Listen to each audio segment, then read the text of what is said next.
Boy, here we go. 15,000 of those are criminals, gang members that they have taken off the street. All the narcotics that have been seized. There's clearly some dementia. He's not lucid. They are the story here.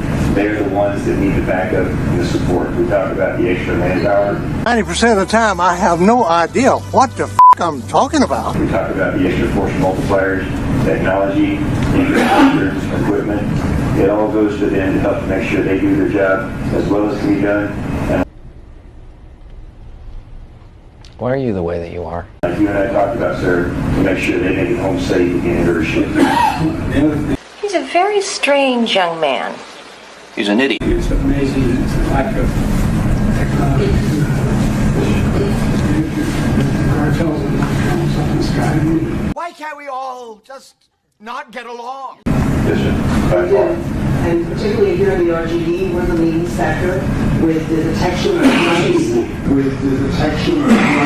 You saying you want a piece of me? Coming across that border.